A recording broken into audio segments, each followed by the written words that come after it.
So I'm about to go get something to eat. Today is gonna be the first day of fall. So like I talked about this before. When I started having anxiety, panic attacks. 2 years ago I had it during spring. And then spring gets hot, and then summer gets even worse, and then so the season does affect me. The time change. The day gets shorter. I mean, I live in California. There are days that fall feels like. There are days that fall still feels like winter. Even sometimes during summer, it still feels like spring. But it just gets dark around 5 o'clock and stuff. So so when I'm going to do my exposure therapy, most of the time I'm gonna during spring, summer. Sometimes I'll leave early in the morning. Sometimes I'll leave at noon. Even late evening, like 7:30, 8:30, and there's still some sunlight. But during fall, and then especially winter coming after, it's just gonna get darker even later. So I'm gonna have to adjust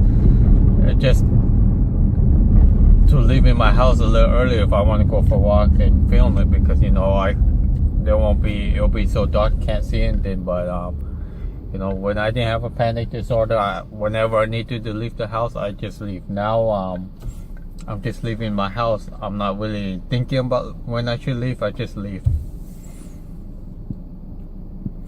But yeah, I don't know if I'm gonna do anything else today, but I'm a little tired still. So like I say, every day you just gotta go out and do the things that you say you can't do, or you think you can't do anymore because of your anxiety. The more you say I can't do it, things like that, the more you're just feeding your negative mind. You're just telling your brain you can't. I'm scared to do this, I'm scared to do that. And when you're doing that, every time you think about you're about to do something, then you say, oh, I'll try again later. Later becomes tomorrow, tomorrow becomes the next day, etc., etc. I'm guilty of that myself.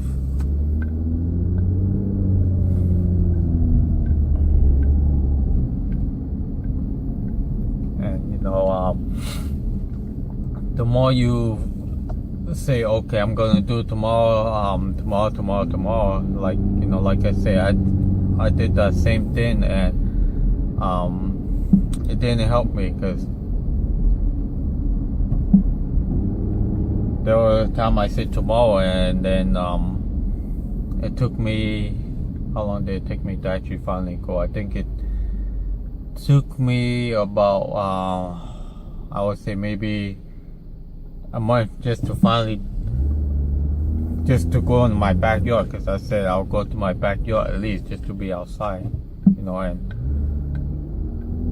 and like I said, I had a panic attack before in my backyard, so that was the reason why it took me so long just to actually go outside to my backyard. And being afraid to just go to your backyard, being afraid to take a shower, things like that, it won't make sense to a lot of people that doesn't have a panic disorder.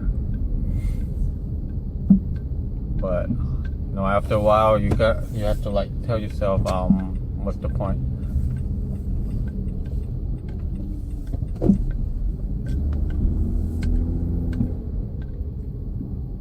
What's the point of being scared? You're gonna have these panic attacks at home.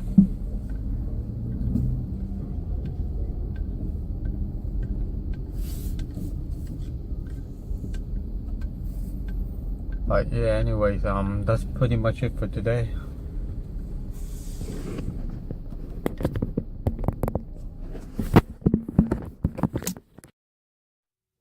So I'm about to go for a walk. I'm just sitting in my car because I needed to grab something off my car. But yesterday, and I went for a drive just around downtown where I live, but it was late in the evening, so I didn't feel anything. And previous day, all I did was drive to get something to eat. And the previous day, I just drove to get something to eat again. I do eat a home cooked meal, but there's times that I'll get something to eat from time to time, but I'm not.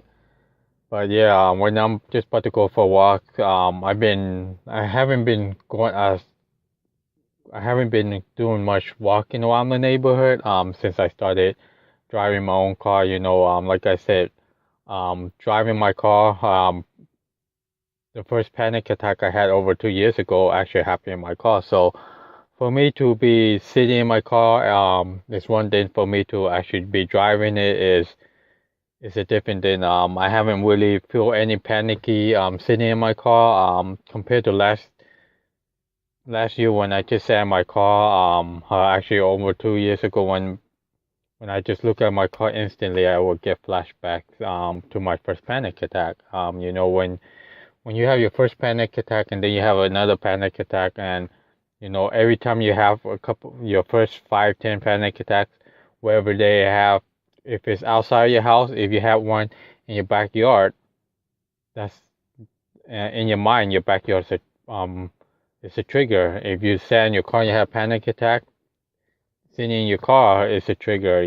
Wherever you had your panic attacks instantly become a trigger, especially if it's outside from your house. Getting the mail, if you've had your panic attack, getting the mail, instantly you're gonna think every time you leave your house just to get the mail is a panic, has a trigger. So, whatever your trigger is, might be different from myself. My triggers were, places where I have my panic attacks. Too much noise used to trigger me to have a panic attack because my brain would get so. My brain would be like saying, "Oh, there's too much noise, too much things, too much noise going on, too much bright colors, too much things for me to hear, see, smell." It was a sensory overload, and my mind couldn't handle all those things at once. But now, when there's too much noise, bright lights, the sun, the heat, the cold, whatever it is, I'm pretty much adjusted to it. Do I still have a little panic attacks? I don't feel panicky. Do I still have my symptoms, sensations here and there? Yeah, I do.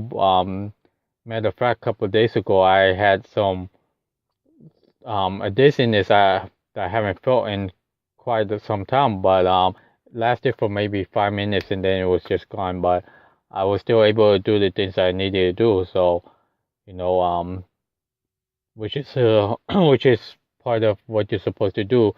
Do the things that you want to do, even though you're panicking, even though no matter how hard it is, you still have to do the things you want to do. Because the more you focus on how you're feeling, the less you want to do the things you want to do. But for me, if I'm driving and I feel some panic, I'm just gonna keep driving because that's what I want to do. I don't want to panic. No one wants to panic. But enough of me talking. I'm about to just go for my walk right now.